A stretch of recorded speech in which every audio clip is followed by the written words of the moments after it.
Hey everyone, I hope you are having a wonderful day so far.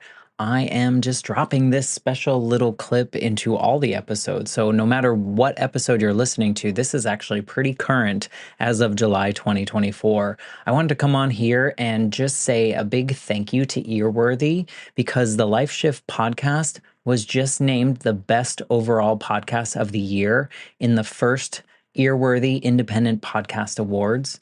And you've probably seen some articles written about the Life Shift podcast before, written by Earworthy. And now he is launching from his online publication, he is launching these yearly winners of independent podcast awards. And these are specifically for indie podcasters. We are those that wear all the hats. We create the show. Some people write the show. We're producers, sound engineers. We troubleshoot all the tech. We do any kind of research if we need to. We host the shows. We distribute the shows. We do all the things that relate to our shows because we love it.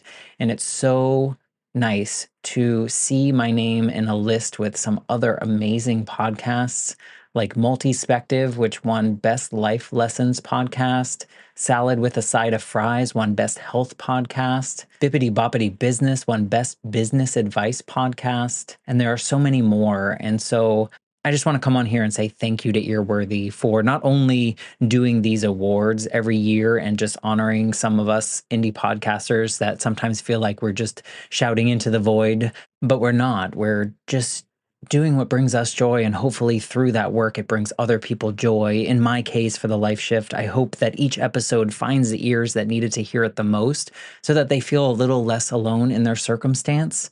But also, Earworthy writes all these amazing publications pretty much weekly, every week, every weekday, I should say, where he writes on Blogger, Medium, Substack, Tumblr, Vocal, Many Stories, and for other places. And he really just highlights the independent podcasters. So thank you, Frank, for everything you do with Earworthy and for recognizing all of us in the first Earworthy Independent Podcast Awards. If you'd like to read more, please head to medium.com/EAR hyphen WORTHY. Thanks again and enjoy this episode. If I'm going to leave Cameroon, is to go to the US. So when the opportunity came, I went and I applied for my visa and I came. I landed at LAX and an immigration officer arrested me because he said, and he looked at me straight in my eyes. He was a big guy, tall. He had to, lay on the table to be eye to eye level with me. And I'm not, and I'm tall. I'm 5'7". So he had to come down. So just to tell you how big he was, to be eye level with me. And he said, you know what I think? I think you came here to work as a prostitute. So you are going back to Cameroon. What? Mm-hmm. My guest this week is Christelle Biiga. Christelle is a woman of incredible strength who has really used her experiences to inspire others. She was born and raised in Cameroon, and she journeyed across continents in pursuit of the American dream. But really, what awaited her was not the land of opportunities that she had envisioned for herself, but really a series of adversities that tested her faith, her strength, and her resolve. In this conversation, Christelle shares her deeply personal and inspiring journey from her early life in Cameroon, where she was known as the strong one, always offering a shoulder for others to lean on, to her life altering experiences when she got to the United States. She opens up about the wrongful accusation of intending to work as a prostitute upon her arrival in the United States, which was a baseless charge that led to her detention and a grueling legal battle to clear her name. While this experience was undoubtedly a dark chapter in her life, it also served as an impetus for her to become an advocate for justice, resilience, and the human spirit. And she uses her story to inspire others today, reminding them that they're stronger than they think and that every challenge is an opportunity to discover our true strength. Throughout our conversation, Christelle offers a fresh perspective on the importance of acknowledging our emotions and the need to live for ourselves. She highlights the heavy weight of societal expectations and the responsibility that comes with being seen as the strong one. Her insights serve as a powerful reminder of the importance of emotional recognition, even for those that are perceived as strong. This episode is not just about the trials that Christelle faced, but really about the triumph of the human spirit in the face of adversity. It's about resilience and strength and the innate desire to impact others positively. It's really a testament to how sometimes life's biggest challenges can lead to our greatest transformations.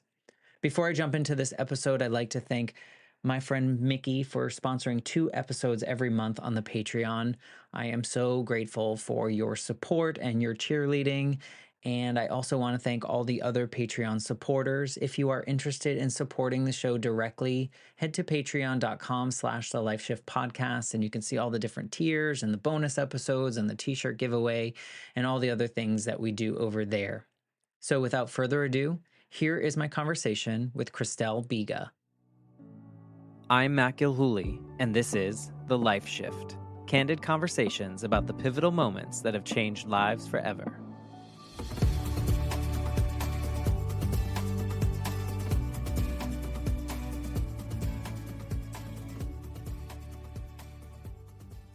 Hello, my friends. Welcome to the Life Shift podcast. I am here with Christelle. Hello, Christelle.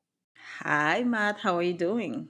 I am good. We had the pleasure of interacting probably like a couple months ago now, right? Yes, yes, yes. We met up on a little podcaster meetup, and I started that with my friend Hector just because I felt very isolated as a podcast host. Sometimes we do most of the work except for the interview alone, right? And so we created this place where people in the podcasting industry could come together and just talk and learn from each other and take away what we want. And you're a part of the podcasting industry as well. And so it was a pleasure to meet you then. And now we get to have a deeper conversation here. Yes, it was interesting for me to be a part of it, being kind of a middle. So it was interesting to hear the hosts actually, share their journey because I deal more with the guests. And at some point, I was a host, but I never really had the type of conversations that we had during that meeting, and it was really interesting, and that made me think differently about how I interact with hosts, even when I work for my clients, trying to get them booked. I come from a different place, so yeah, that was a good experience. After that conversation, I want to feel like within a few days, you reached out to me separately and you were like, hey, maybe I could come on your show and share a little bit about my story because you certainly have a moment or a period of moments in time that really changed the direction of your life and the way you thought about things. So, thank you for just wanting to be a part of this. It's such an honor to have people like you want to actually share your personal story too, because this one is kind of like a hard one, but also one that could inspire others. So, thank you for just wanting to do it. Yeah, thank you. And really, it's important. It's part of, understanding each show. Because yes, my specialty is to get my clients on top tier shows, but it's not just about the numbers. You really have to know that being on that show will be a service for the audience, and your show is not a show where I will pitch, some of my clients to, because I know that's not, they don't have that type of defining moments in their lives. And when I listened to your show, I was interested because I have shared my story so many times. We are talking about it before the recording. I have shared it a few times already. But I know the impact that it has had on people's lives. That's why it's always an honor for me to be able to share that. And hopefully, just have one person feel different, feel encouraged, feel motivated to not give up on themselves, to not let life defeat them, because that's not the purpose of challenges. The purpose of challenges is to help us see how strong we truly are. And I just hope with my story, sometimes I will remind people that, hey, you are stronger than you give yourself credit. You are, because look at me, right? I wasn't that brave before I had to be brave. Maybe you can kind of take us back and paint the picture of what your life was like leading up to this moment, because it really was something that I think on the surface, so many of us would be like, I don't think I could handle that, or I don't think I could exist beyond that. So, kind of paint the picture of what your life was like leading up to this moment, and then we'll kind of divulge what we're hinting at right now.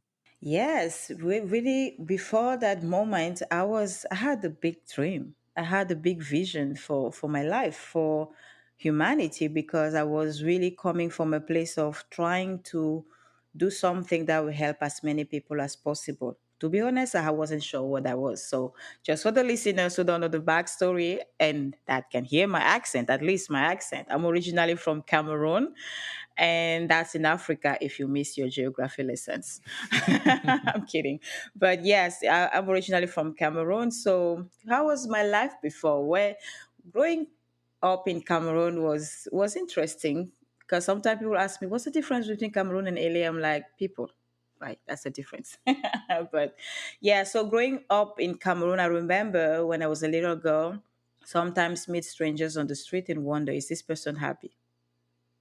That was kind of curious for a little girl to worry about adults, because usually it's the other way around. Adults worry about kids. But I was that child that would look at adults and simply have that heavy question in my mind, and it will be really heavy in my heart. Sometimes my brain will have to kick in and remind me, listen, Christelle, you don't even know them. Why do you care? But that was just something that, has been with me, as I was growing up, it was still there. And when I was in my late teens, I'm the generation of Rihanna. We're probably the same age, or I don't know. So when she was big, I saw the impact, in our generation. If time she would change her hair color, we will have to do the same. So I was seeing all those things. And of course, Oprah, of course, she's always big in influence anyway. And I would go back, I would go to bed at night and just look at, especially those two. I don't know. I have to think about why them specifically, but those two, I will go to bed thinking, I wish I had that level of influence, that I will be able to actually help people improve the quality of their lives and be happy. That's so interesting too, because I think a lot of teenagers that I grew up around would probably be like, I wish I had their money. Whereas you were thinking, I wish I had the level of influence that these people have, because then you could finally change the lives of others. Whereas I think a lot of the selfish teenagers that I knew were all about the money that those two probably still have.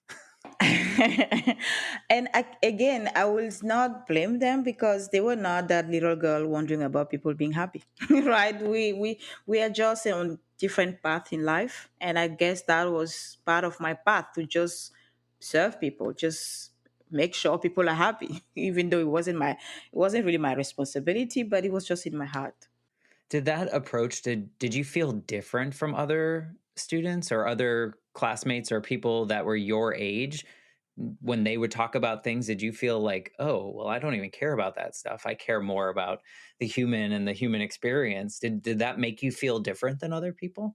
I always felt different, Yeah. because sometimes I felt that I was too mature, because I was just not into all the things that people my age were, and that were making them do all kinds of things. I wasn't that teenager that would want to do what everyone else does. No, I will do exactly what I want to do. And yes, to answer your question, I was definitely different for sure. I had things that were too deep, and that made me the friend that everyone knew that they could count on. They will know my shoulders are strong enough so they can cry on it, because yes, I was different. So, and they could see it, and they knew, okay, when it's not about just messing around, we know where to go, we know who to talk to, we know her brain works differently, she will be there. So yeah, I was definitely a specialty. That's a lot of responsibility. Yeah, it is. It was heavy for sure, because Yeah. when you are that person that everyone knows they can count on, they see and they believe that you are so strong that they don't expect you to ever need a shoulder as well, which is painful, because sometimes you want a shoulder too. Sometimes you want to cry, and everybody was like, "No way, you're not crying. You're too strong for that." So yeah, it's heavy. It's a lot of responsibility. I kind of felt the same way when my mom died. As when I was a kid, I felt that everyone expected me to be happy, so I took on that responsibility of like, "Look, I'm okay. I'm not broken and worried and sad and all these things. I'm fine." And so I can kind of in a similar, maybe it's not the same, but in a way, I felt a heavy responsibility that people expected me to feel a certain way. So I bet a lot of people expected you to just be strong all the time when Mhm. you're really just a young person going through all the emotions, but really caring deeply, which can be really heavy at a lot of times, especially if people are crying on your shoulder all the time. I think that can be overwhelming because I'm imagining you have a high level of empathy and absorb some of that, or maybe I'm assuming that. Yeah, yeah, definitely. And you just to come back to what you shared, you feel that responsibility to live up to the expectations of others, and it gets really heavy. And fun fact, I'm the last born of my family, but even my elder brothers and sisters felt the same way. They knew I was the strong one to come to when they needed, and it was interesting because whenever they will come to me with a problem, I will feel the responsibility to come up with a solution and do what needs to be done. And it's not sustainable, right? If you Yes, it's good to know that for people around you to know they can count on you, but it's really healthy when it's also you know that it's okay for you to be human, because it's not okay for people or even yourself to think people expect from you to be one way all the time. Because even the happiest person in the world, it's okay to cry sometimes. Even the strongest person in the world sometimes needs a shoulder too. So finding that balance when you are still young is kind of challenging because it takes time for you, and it took me a lot of personal development work, working with coaches, looking at myself and dealing with my emotions to realize that all of that was not part of who I was supposed to be. Yes, I'm a strong person, but it doesn't mean that I don't need a shoulder. It doesn't mean that I don't want someone to care for me the same way I care for other people. So finding that is really, and that's why sometimes people live their lives for others because of those expectations and those responsibilities that we carry on through our lives. And sometimes it starts from a very young age and we just live our lives for others. So it's really, it's being a human is a full-time job, okay? No, it's true. And I mean, you took it on early and it brought you through these teenage years where you're going to bed thinking of how you could be as influential as people like Oprah and Rihanna, not as famous or rich or just the ability to impact people. Where did that what transpired from that like in your life? And it's good that you're mentioning about influence, because what I was thinking about Oprah was how sometimes she would say, "Oh, I ate to that restaurant," and all of a sudden everybody has to go eat there. Those are little things that I would think, if I had that level of influence, I would not just make people go eat at a new restaurant. I would actually do something that would improve the quality of their lives. And interestingly, I had no clue what I was going to do to make it happen. I had no idea. I just wanted to be able to do something, right? So eventually, when I became a young adult, I was living my life in Cameroon, following my dreams. I was hosting some TV, doing some radio, and but eventually I hit a glass ceiling in my life. I just felt like what I wanted to do was limited. But even though I would, do some TV show, I would be like, it's not going to be able to have the level of impact that I want to have. It's always going to be limited, right? This is Cameroon. How many people even know where Cameroon is? But then if I go to the place where they say anyone can become anything, where is that? The United States. So okay, I bought into the American dream. Don't blame me. I bought into that anyone can become You aren't the anything. only one. Lots of people So have. yeah, so I decided to come to the United States. I could barely speak English at the time, had no family or friends here, made zero sense. Okay, so if you have any entrepreneur in your audience, they know what it is to take a leap, right? Not knowing what is on the other side and just trusting that it's the next move. So that's where I was. I just knew, okay, if I'm going to leave Cameroon, is to go to the US. So when the opportunity came, I went and I applied for my visa and I came. I landed at LAX, and an immigration officer arrested me because he said, and he looked at me straight in my eyes. He was a big guy, tall. He had to, lay on the table to be eye to eye level with me. And I'm not, and I'm tall. I'm 5'7". So he had to come down. So just to tell you how big he was, to be eye level with me. And he said, "You know what? I think you came here to work as a prostitute. So you are going back to Cameroon." What? Hmm. How, was there did he have any kind of like it was just like, "Oh, I think that you're here to become a prostitute." No like reasoning, no did he give you any kind of anything? I wish I had an explanation. I wouldn't, because at that moment, to be honest, I thought maybe it's a prank. I was like, okay, this is LA, Right. so maybe it has something to do with the movie. Because he was searching, so he was going through my luggages, asking me where I came here, and I was trying to answer as the best I could. Because again, I could barely speak English, and so and even when he said that, I was I was in shock. As anyone would be. I think anyone would be like, Yeah, what are you so I talking wasn't I about?" wasn't sure where that was coming from. So I tried to ask, like, did he see something in my luggage? I mean, everything looks normal over there. He said, "Well, yeah, your clothes look normal, everything else, but even prostitutes wear normal clothes." And I said, "I know." He said, "See? How do you Oh know? god. I knew it. You're a prostitute." I was okay. I said to myself, so I guess whatever I say here just is evidence that I'm a prostitute, I guess. Yeah, So you're just confirming his yeah, whatever he believes, which it seems like he can't accuse anyone of that without any kind of proof, yeah. but I guess He he didn't could. have to prove anything. I had to prove that he was wrong. It was on me to prove that. So when I was sent to a detention center, that's what the game. I had to prove to a judge that nope, I am not coming here to work as a prostitute. Please, so for him to say, okay, I believe you, so you can stay, or I don't believe you, so you go back. Okay, it was on me to prove that. That doesn't sound like the American dream at all. Oh You Lord, know, that you was more like a nightmare.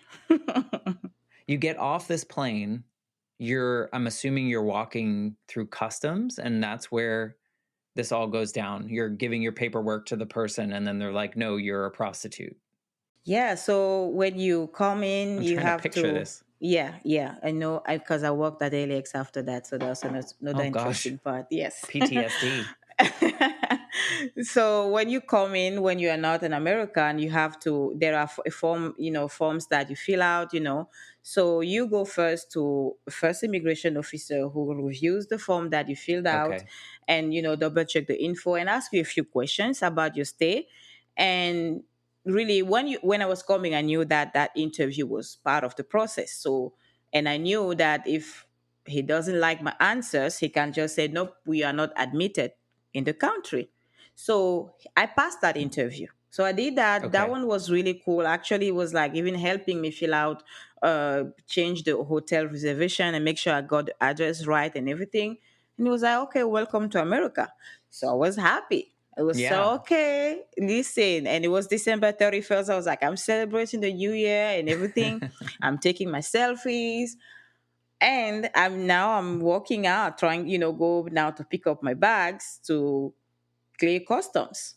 That's when now the other guy is there, right? So that's when now he's there to bring your bags. He's searching my bags and chit chatting like nothing. And yeah, next thing you know, I'm a prostitute. All of a sudden, yeah, and it's like all these dreams, I can imagine this, like, wide-eyed, like, "I'm ready to go, these are my new dreams," shattered in, like, one random, nothing to back it person that comes up to you and tells you that, and then and then you can't even, like, talk your way out of it, right? Because then you end up going to some kind of detention center of some Hmm. sort to Hmm. prove that you're not a prostitute. How does one prove that they're not a prostitute? Good Like, I feel like question. that's really hard. But again, that's not even what he put in my file. And I found out in court probably 8 months in the detention center that he put in 8 my months. file. Yeah, yeah. I've spent 9 months there in total. So yeah, so when I was arrested there, the process, because they sent me to a detention center because it was now an immigration thing. Either I get deported or I'm allowed to stay. So that's an immigration decision to be made. So I had to go in front of an immigration judge. So they put me in a detention center. And the detention center is basically where anyone crossing the border or entering the country, whatever, illegally, or anyone even inside the country that is undocumented, maybe gets arrested, they put them in a detention center before a judge makes a decision if they get deported or not. So I ended up there, even though I had no place to be there. I was here legally, I had my visa, everything looked good on paper. And really, that's something I like to usually stop and just help people see that, this is not a story that maybe everybody, maybe in your audience, will have, but you can relate in a way that sometimes you have plans and everything looks good on paper until life happens, right? You think, okay, I've done everything I needed to do. That's what I thought. I thought I got my visa, so I did everything right. So everything should be fine.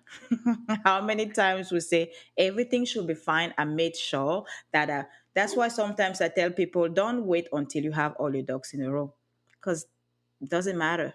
Life can still happen. Just take the first step. Don't sit there and wait to have everything perfect on paper, because real life is a different story. So that I was there in the detention center, and I was also confused. I'm grateful for all the people that I met there, because they knew when they were coming that they would have to pass through that process. So mentally, they were in a different place. I wasn't prepared. I didn't have This anything to wasn't do on your there. list. It Yeah. wasn't even part of the regular process. No one with the visa was there. I was the only one there with a visa. Okay, everyone else crossed the border or whatever happened, but I was the only one there that had no place there. Okay, so it was difficult, and thanks to their support, they were encouraging and helped me. When my spirit was really really low, it was good to have them just try to keep me going sometimes. And why 9 months? Sometimes people ask me that question. Why? Yeah. Why does it take 9 months for you to prove that you're not a prostitute? Well, the way it works is that you have one court date a month, so you just go in front of the judge one time in a month, and each time you go there, first question the judge asks you is, "Do you have a lawyer?" No, I don't have a lawyer. Well, okay, go get a lawyer. That's it. And you can't come back for a month. Yeah. So next thing you know, you are there 6 months, 7 months, 8 months. So on the eighth month, finally, one day the judge said, "Okay, let's read what's in your file, why you're here." And he's reading all the things. So you came to the country legally, whatever. And I'm sitting there because I have a translator, and I'm not sure if to translate. But the good thing, even though I couldn't speak English, I could understand it, because in Cameroon, it's like in Canada. We have one side that speaks French, one side that speaks English. So I was from the French side, but we were taught English in school. So I could understand, but I just couldn't speak because I was from the French side. After the classroom, you can't really practice. So yeah, you don't use it. And at some point, he said, "You came here with a fake visa." And I was like, "Hold up, what's happening? Wait, what? What did I just hear?" Right. So I had to be like, "Okay, Your Honor, I'm sorry. What?" So I told my translator, "No, tell him my visa is anything but not valid." Okay. So he said, "So you're telling me your visa is valid?" Because the immigration officer at the airport said, "I don't care what he said. He said a lot of things already at this point." Right. So, Yeah. but my visa is valid. So can we call the consulate in Cameroon and ask them if they deliver the visa? I said, "Please do, please." So he Should have said, called them 8 "Okay." months ago. Yeah, so he said, because I never even started my case. Every time it was, "Come back next month, come back next, go get a lawyer." So they contact them, say, "Okay, come back in 2 weeks." That was the quickest ever I've been in court, between 2 weeks. But usually it's 1 month. So he said, "Okay, come back in 2 weeks, we will have the information."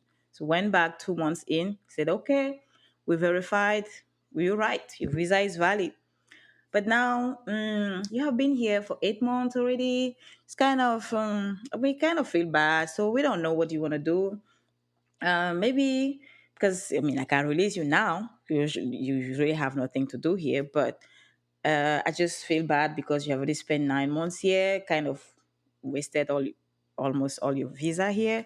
So how about we can do that? I can release you now, or you can finish your case, and if you win, you have a permanent status. How about that?" I said, "Okay, whatever. I guess I'm already here for 8 months. Let's see. 1 month is not going to kill me at this point." So they were like, well, if you stay one more month and finish your case out, you can have a permanent status here in the United States. If I win my case, if I win, If you okay, win. yes. That seems very is that like protocol? Is that something that it feels like they just made this up, or is this something that like Listen, it just it seems was like a never movie? protocol. I don't think it was protocol for someone with a visa to end up there anyway. So Oh, I don't that's a know good what the point. protocol was at that point. I don't know. But you figured, okay, I've been here 8 months, may as well follow through with my case. Yeah. I have a case that seems like I've done all the things correctly. Mhm. So did you feel that even though this dream country has proved you wrong in every aspect so far, you still felt like maybe they'll do right if I follow through? I didn't trust them. I mean, I had no expectation for them because even in the detention center, the other detainees, as I said, they were kind of brief telling me how things go. They told me no one wins their case in there. They told me the options that you either get released on parole or the judge gives you a bond that if you pay, you get released and continue your case outside, but no one actually goes to court and win. So I had no expectation, but I was just in a place where I had no options also. That's what I was saying at the beginning of our conversation that sometimes we don't give ourselves enough credit. That's why challenges come to give us a chance to see what we are truly capable of. So the first option was getting released on parole, which my parole got denied. And it got denied, even though, again, I checked all the boxes because of the fact that he said my visa was invalid. So I was a flight risk. That's why they denied my parole. And at that time, I didn't even know because they didn't tell me. I found out 8 months in when they finally told me what it was in my file. Because the whole time, every time something is denied, I'm just confused. What's happening? Why? I did everything you asked me. So why am I not getting released? No one is telling you anything. So that was the first option that just went through the window. Next option was a bond. I go to court. That was probably seven. No, after the judge said, okay, now you can, finish your case. The next court was a bond hearing, so where they can just give me a bond, and if I pay, okay, I go finish my case outside, whatever. They asked me for 20,000. Oh, of course. Yeah, but I don't have anyone here. Where Right. am I supposed to come up with $20,000 and pay you? Okay, so second option. Especially after sitting in here for 8 For months. 8 months, I'm sure I worked that much money. Okay, I have it somewhere in my bank account. so, so that option also not available anymore for me. So I had one option left, other than getting deported. I had to win. That was the only way out at that point, right? And you still had like it's just fascinating to me because I feel like I don't know if I would have the fight. Like I would be just like, send me back home, I think. I don't know, and it's so Yes. amazing to hear people like you that like still have some kind of light, still have some kind of fight in you when everyone is just knocking down every card that you place back up in the proper order, in the things, in the ways that they wanted you to do it. And you're still like, well, I want to stay, so I'm going to fight. I wish it was that easy and fun, but I wasn't feeling that, it wasn't that fun, right? But it's really something that comes from when you have a deep and big vision. It's bigger than you, it's bigger than what feels good or feels comfortable at that point. Because I promise you, it wasn't easy for me every day to wake up and make the decision to stay in that jail. Okay. Because I could have signed a deportation paper at any moment, as you say, and just say, you know what, forget it. Just send me Did back. any part of you think that? Definitely. It Okay. wasn't something that wasn't crossing my mind. It was crossing my mind. And that's why I love sharing this story because I know not everybody will have to face that in a foreign country. I wish you never do. But in your everyday life, you are faced with difficult decisions. and the option to give up is always around the corner. And you sometimes even have people reminding you of that option. Yeah, they are reminding you that you don't Right. have to go through this. You can just, maybe you started a business and things are not going exactly the way you thought it would. People are like, just go get a job. Why are you putting yourself through this? Right? Maybe it's a relationship. Why don't you leave this, whole marriage thing? Right? You always have people around you reminding you that you have the option to give up. And I had that thought in my mind that why go through all of this? Why not just go back to Cameroon? Why you allow people to wake you up at 5 a.m. and count you to just make sure you didn't run away in the night like a criminal? Why do you sometimes have people calling you by a bank number, not your name, number 42, and you have to know it's you? Why do you go through all this wearing an ugly Yeah, uniform? why? Why? Why? Why? That's my question too. Like it's you make the comparisons to people, you know, running a business and quitting, and this is your life though. This is like it must feel so dehumanizing in a way, all these things that you're mentioning, and it's just like for me, I'm just like I don't know, like I don't think I could do it. And good on you for finding the fortitude, finding the strength within yourself, knowing, thinking back, and I don't know if you thought of Oprah and Rihanna and the influence and that little girl that wanted to see like happiness in other people. Was that something that was Yeah. driving you to kind of be like, shh, put this to the side, don't quit yet. We can make it through this. Yes, because I was closer. As hard as it was, as challenging as it was, as painful as it was, I was closer being in that detention center than going back to Cameroon. So it was me just keeping the eyes on the prize, knowing why I'm here in the first place. Yeah, if I just came here to, just chill, see around or whatever, I'll be like, forget it. I don't Right. have to go through this. But your life in Cameroon was not bad per It se, right? You wasn't. just felt like you had hit the level at which you could no longer really get to the level that you wanted to, or you felt the drive to, or the right. So it Exactly. wasn't like you would have been going back to something bad, because you wouldn't have. You would have been going back to something fine, just not your Exactly. dream. Exactly. And that's why having a strong vision is such a big driver. And that's why they even sometimes encourage people in business to have a strong why. Because I promise you, life will happen, challenges will arise. But what will keep you going, what will keep you on track is your why. If it's strong enough, if it's deep enough, you will stay there. You will stay the course. You will do whatever it takes to see it through. And that's where I was, right? It was tough, but my vision was big enough. And it was pulling you towards working your way to, I'm assuming, or maybe I shouldn't assume, did you win your case? Yes, I did. Good. I did. That was another defining moment for me because from the moment I did something that was impossible because they told me it had never happened. No one does it. It doesn't. Even people who have a lawyer don't. And I had no lawyer, so I had zero chance. Okay, minus 100. Okay, if you wish, but I won there and I won.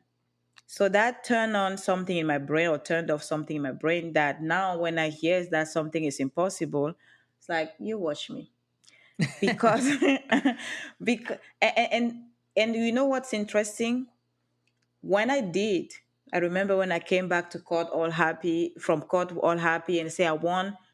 Everybody in the room were like, oh, forget it, you she's messing with us. I'm like, no, seriously. So one of them took the paperwork and read it, like and told everyone else she's right, she won, and everybody started shouting. But it was such incredible that not only in my brain something turned off, but even in their brains something did, because after that people started going to court and winning. You showed them there's hope.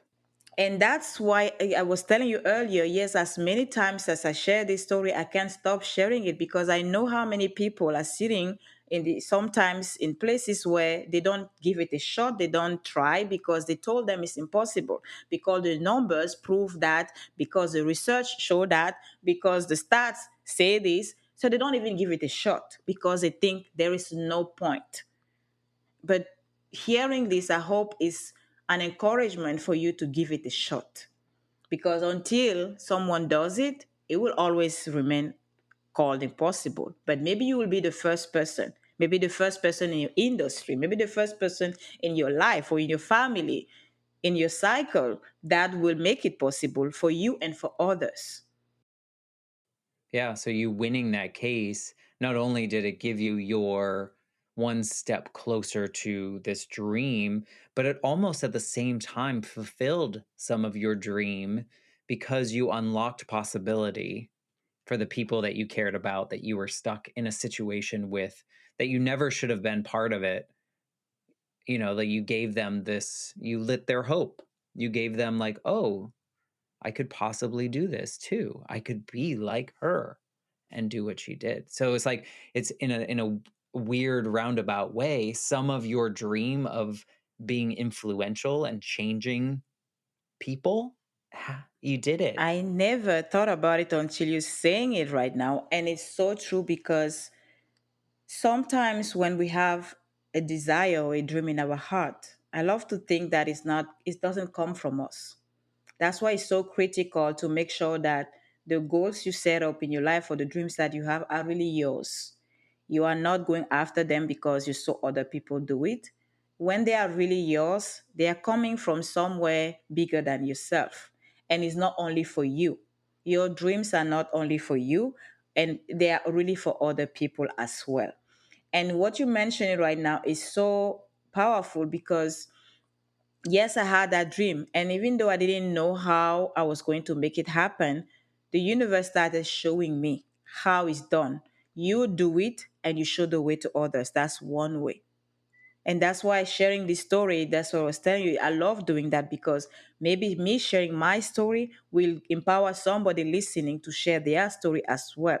So that's what sometimes all it takes. You go first and you see the impact. Sometimes we don't even, changing the world is not always, something massive. Right? When you say, I'm going to No, change the you world. changed their world though. Exactly. That's why I say it doesn't have to be something big, because again, we don't give ourselves enough credit. We think it's for other people. Yeah, Tony Robbins can change people's lives, but who am I? No, I promise you, there is something about you that right now can change someone's life. Right? So it's really, really important. You did in that circumstance, whether they won or not after the fact, there was a new sense of hope. There was like, it was no longer impossible in their brains. And therefore, I think you changed their world, Mhm. right? That you changed something in their perspective. Now that when they look at other hard things that they might encounter, they're like, well, she did it. You know, she could, maybe I can do it, you know? And it's so like, when I hear people's stories like these, it's like, what a terrible situation to get into, and trying to find the silver lining is kind of like insulting in a way, right? It feels like, oh, you never should have gone through that. But because you did, it weirdly helped you accomplish some of that 4-year-old's goal, like walking around and seeing people happy. Are they happy? It's a weird thing to think about, and terrible that you had to go through it, but also at the same time, like, you helped people. No, I It's very love I weird. love the silver lining in that. And sometimes people find it strange that I say I'm grateful for that time of my life. I get it. Yes, I I am get it. It's grateful. just it's hard to say though, right? Like, it's like, Yes. "Oh, I'm grateful for the 9." You're not grateful that you were there for 9 No, months. no. Right. I listen, if they had asked me, okay, okay, Right. we're about to deliver your visa, but this is it. Sit down and take notes. This is what's gonna happen. You're going to land at LAX, and this is you go. I'll be like, no, thanks, bye. Exactly. I will Yeah. say there's no way I can survive one day in jail, because I just want you to remember what I said at the beginning. We don't give ourselves enough credit. We don't know how strong we truly are until life gives us an opportunity to see our strength and our power. That's what challenges are for. So when I say I'm grateful for that period of my life, it's not that, oh, I wish I could go back there. Hell no, no, I don't want to go back there. That's not what's happening. So I'm grateful because that was my opportunity to see, to learn about myself, to learn, because again, when we have a dream, you have to be prepared. And that was a preparation time for me.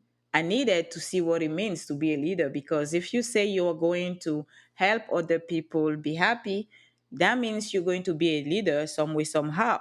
So you starting maybe doing something that people thought was impossible is already you being prepared by life to where you want to go.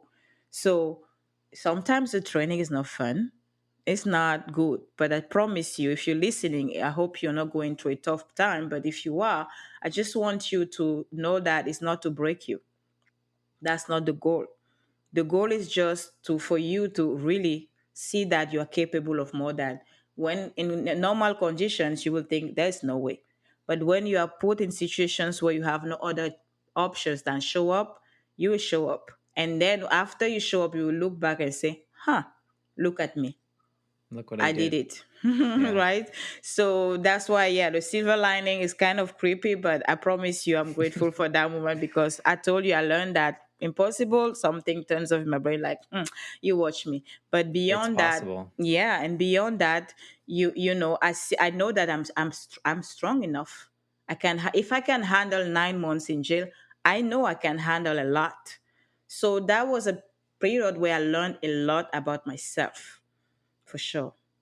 When that piece of paper was given to you that you won your case and it unlocked this additional ability that you have to do the impossible, or what other people call impossible, what was like the first thing you did when you got out? Like, what was next for you? Because it could all feel so overwhelming. Like, I fought so hard, and then, is my dream out here? Or, like, what came next after Oh my you gosh. got your freedom, if you will, again? Nothing fancy, promise you. Wasn't No one had the red carpet ready for me outside. Didn't No, happen. I know, right? They promised. Oprah wasn't there picking you up. Ah, so bad. She's so bad, I promise. I don't know what Yeah. she was doing. But yeah, let me just give you a picture. So when they release you, by the time they finish processing all the paperwork and everything, it's probably 10 p.m. They dropped me off in front of the gate with my suitcases, and the driver literally said, "Welcome to America," and they closed back the gate. So I was standing there in the middle of the night, in the middle of nowhere. I had no clue where to go. So luckily, when we were in detention, there were some organizations that were coming to visit. So I called one of the people who were coming to visit, and they came to pick me up. Of course, I had nowhere to go. By the time I spent 9 months there, my hotel reservation was not valid anymore. Okay, so they dropped me off at the shelter. So yeah, that was another fun experience. Again, I couldn't have a proper shower because, yeah, I hope you have never been in a shelter. So let me tell you what it is like in a shelter. It's not fun. So I came out from jail. At least there I could shower for more than 5 minutes. But in a shelter, you have 7 minutes. After 7 minutes, the shower is off. So I couldn't wash my hair or anything. It was not a fun experience whatsoever. So anyway, finally I was able to, get my credit card, I was able to contact my bank and have it figured out. Was able to rent a room, and by the time apply for my paperwork for the work permit and everything else, I got a job, as I was saying, at LAX. Okay, interesting, Back at but the site of the crime. yes, and when you go through something that traumatic, because it was traumatic to be in jail, you feel shame for some reason. It's like you did something wrong even though you didn't. So I didn't want anyone to know about it. It was so full of shame. I just felt like I was in jail, so what will people think about me if they know I was in jail? So no one should ever know about this, unless if it's not the people who already knew. So applied, got the job at LAX, started working there, had no memory of what had went down there, because my brain had shut it down. So I started working there. I was just too excited to have a job. And the reason why I got the job was because it was a French airline. They needed French speakers. because again, my English wasn't that great. So, but they were grateful to have someone who would speak French and some sort of English. So it was perfect for both of us. So I started working there. Didn't remember that I was arrested in that same place. I was happy until I got trained to help assist passengers upon arrival. So I go now, to pick them up from the airport, escort from the aircraft, escort them to the luggage area. And as they're picking up their bags and exiting the airport, it hits me. That's when the memory came back and I remembered that I didn't exit the airport just like a regular passenger. I didn't just pick up my luggage and went out. It didn't work like that. I was handcuffed, put in the back of a bus, sent to jail. So at that moment, my heart started racing, and I was saying, okay, I need to follow them and just see what it feels like to exit the airport just like a passenger. Let Right. me see what, because as an employee at the airport, we have different routes. You don't need to exit the airport like a passenger. We have different routes. So I said, let me do it and just see, finally feel like someone coming to America, what it looks like. So after I helped the last passenger, I followed them. And then I arrived at the exit. I saw all those happy faces, with flowers, with signs, waving at their loved ones. And I had tears in my eyes, just thinking, oh my gosh, no one was happy to see me here when I came. Mm, yeah. Nobody was waving and welcoming me like this. So, yeah, that was an intense moment. So I had to recollect myself before going back to the office because, again, no one knew. So, Did you feel that helped kind of close a little bit of the door or a little bit of anything in your the way you grieve those moments or think about those moments? Was that a way to put a button in it or something like that, or did it not help at all? it was a starting point. It Okay. was a starting point. It was a process. The healing was a process. So that was definitely a starting point because, as I said, I didn't want to look back at it. But again, that was the first step into facing it. Right. Yeah, And because you can't erase it, and it's certainly formed who you are now. I mhm. mean, as much as we don't want to say it, it does. I mean, I think it just creates so many more layers for you, and I can understand how many people probably wouldn't have done what you did and walked through those doors because it could bring back or it could bring up a flood of emotions of like, this is what it could have been or this is what it should have been, and that can create a whole other storm of stuff. And it sounded like the healing journey came after that. But good on you for actually taking those steps, because I think it would be really hard for someone to revisit the way things should have gone, right? Mhm. And I think that we kind of get wrapped up in that. I don't know. I mean, it's just fascinating to me that this little girl looking around at people on the street, wondering how they felt, you had to go through all of this so that you could somehow change the lives of others around you that were in a situation that you never could have imagined for yourself. Like it's Yes. just like, it's crazy that those people in those detention center you should have never met. Right? If we look on paper, you should never have met those, but you Mhm. probably changed so many of the perspectives of those people's lives just in that less than a year time period. I mean, it's kind of crazy to think about in that way. Yeah, life is really mysterious. And things work exactly the way they should because I could have had a job anywhere else. And not at LAX. Yeah. Not at LAX, right? And joke on me was at LAX. But again, if it wasn't at LAX, I would have maybe I would have not been able to start that process of just experiencing that, right? So I believe as you were talking about, that little girl and what I had to go through to give myself to give my dream or my vision a chance, the things that I had to experience, I'm grateful for each one of them because it's preparation time to make we I think that's just my belief, right? We are here for something. Each one of us. Each one of us has something to accomplish for humanity. We are in this together. Whether we think it's up to someone else to make things better for others, We are in this together. So we all have an assignment that will benefit the collective. So my assignment is probably to help people feel good and feel happy, right? Whatever that is, maybe by hearing my story, being empowered and encouraged to show up for yourself and just believe that you have what it takes, maybe. But in that, when you have that assignment, you need preparation.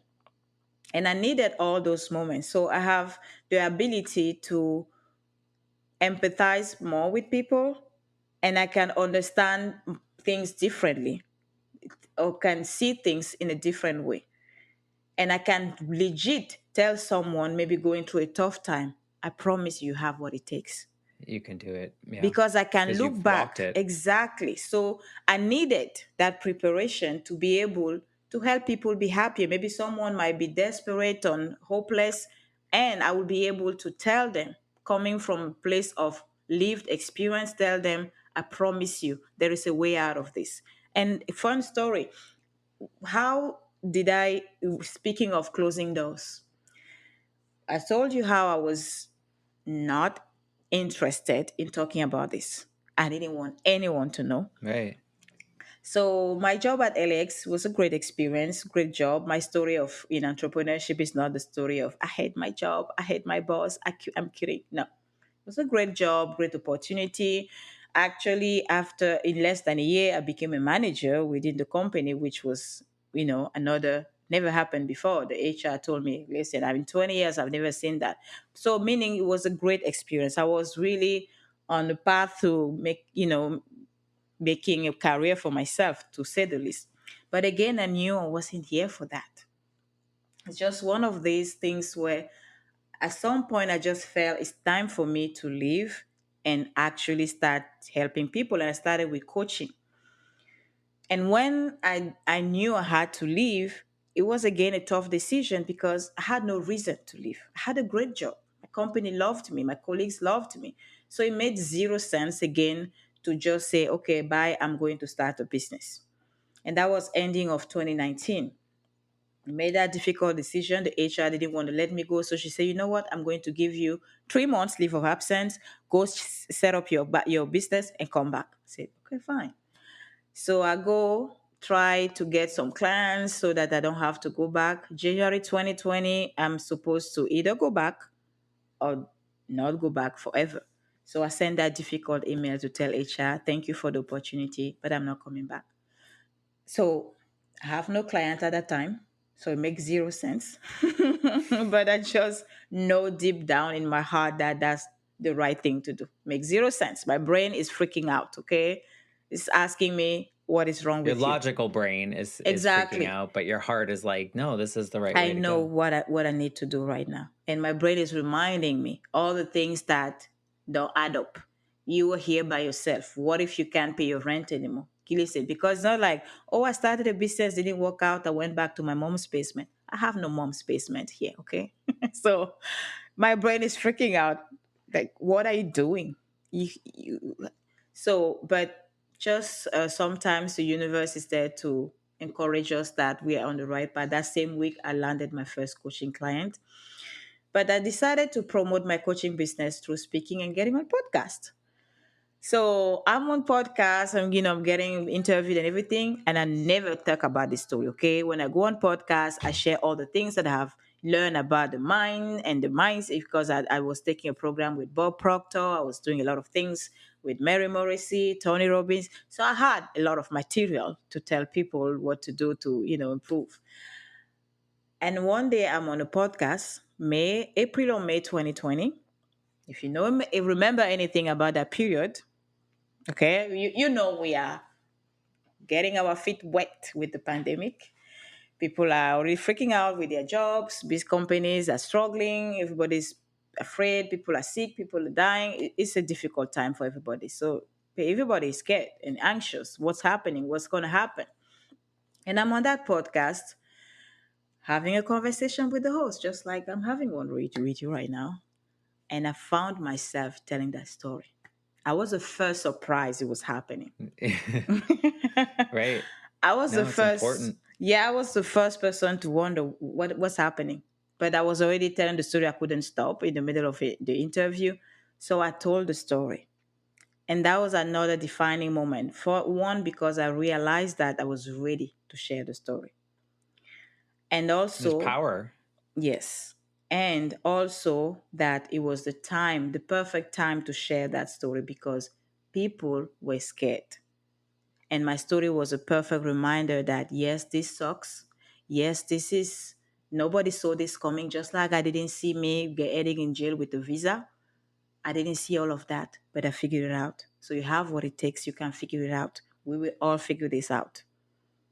So I used that story to encourage people during that time that yes, this is scary, yes, this sucks, yes, this hurts, but we have what it takes to see it through. And that was the beginning of me sharing that story everywhere because I heard the feedback and I saw the impact that it was having. And then I saw that, oh, this is actually a way where I can help complete strangers.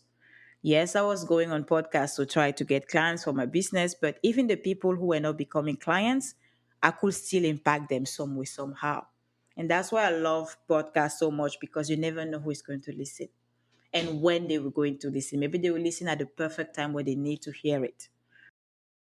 Exactly. There's such power in storytelling, and I think there's power in telling it ourselves. That it kind of frees things up. It puts new ideas into the world, even if we've told our story one way, the same, like it's someone else hears it or says something about it, and then it gives us a new perspective on it.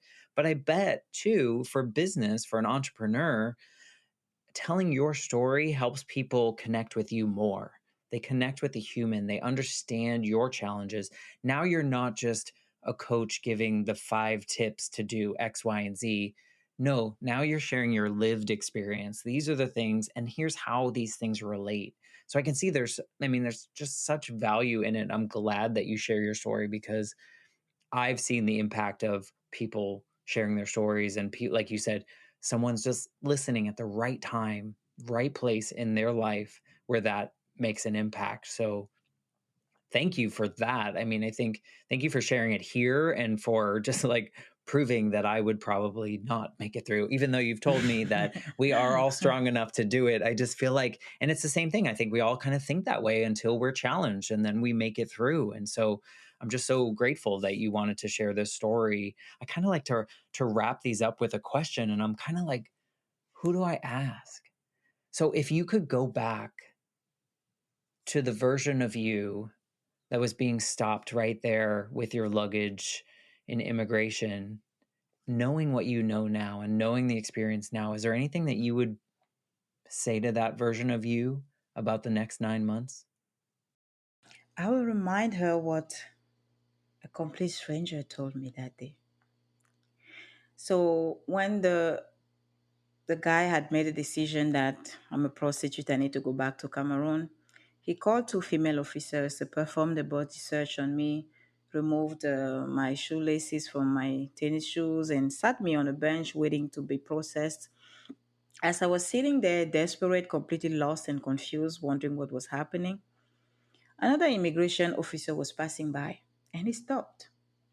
If you know anything about LAX, it's crowded. So I don't know how he noticed me, but he did. He stopped and he asked me, "What's happening, sister?" And I don't know what I was telling him because, again, I wasn't speaking English like that. But I started talking. And he stood there, listening. Whatever I was saying, maybe I was mixing French with my language and some English in between. But he stood there and listened to me. And whatever I said, at the end, he just told me, "It's going to be all right." And that simple sentence, I never forgot it. So if I had to say something to that me sitting on that bench, I would say the exact same thing that officer told me. It's going to be all right.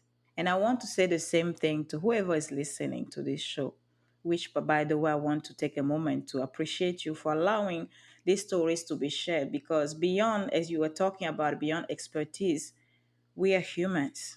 And it's humans who transform because we understand each other. That's how we can help each other, even with our skills, with our services, with our products. The only way we can truly help people is because we understand them. So if someone is listening to this show, I don't know if you're about to give up, or you're going through a tough time, or you just need encouragement. I just want you to hear this. It's going to be all right. Doesn't matter what it looks like right now or what it feels like right now. It's going to be all right. No, your story really shares how you will find the strength to make it through the things that you never even could have imagined as part of your journey. Like there's probably a very tiny, tiny, tiny little piece in you that could have ever imagined what you experienced. And you did it and you moved through it and you changed lives doing it. You changed your own life and now you're helping other people share their stories. So thank you for what you put into the world with your story and your company and all that stuff. It's just I don't know. You're right. It's just you can't understand people until you hear where they've been, what they've done, what they've overcome, what they haven't overcome. You know, all these pieces make us who we are and help us connect with each other and help each other. So thank you for that. If people want to like get in your circle, understand you, talk to you, share a story that your story inspired them to share with you, how can they connect with you? What's like the best way to get in your orbit? Yes, I know social media is a big deal. So wherever you are on social media, I am there with the same name, Christelle Biiga, everywhere. That's Christelle, last name Biiga. Go just go there, shoot me a DM, tell me, hey, I heard your conversation with Matt and I felt encouraged, or whatever your feedback is. I would love, love, love to hear that. And if you are interested in also, getting on shows and sharing your story and making a difference in the world and just helping people be happier, reach out to me on my website, exposuremaven.com, and I'll be happy, happy, happy to support you. Thank you. Thank you. We'll definitely put those links so that people listening can easily click on them and get to you and talk to you and get in your circle. I appreciate you. Thank you for sharing this story. You know, it's funny because I only asked for a little bit. You gave me some voice memos and told me a little bit about your story, but I hung on to certain parts that we didn't even dive down to. And it's so, I love these conversations because I really feel that more of us need to have more of these and just have genuine, curious conversations, whether they're recorded or not. So thank you for being part of the Life Shift podcast and being part of this family now. Thank you. Thank you for having me. I appreciate you. I appreciate those of you listening. If you enjoyed this episode and you think you know someone that might need to hear it, need a little inspiration, send it to them. Word of mouth is the best way to help me, indie podcaster, get a little bit more exposure. But subscribe, like, rate, all those fun things. And I will be back next week with a brand new episode of the Life Shift podcast. Thanks again.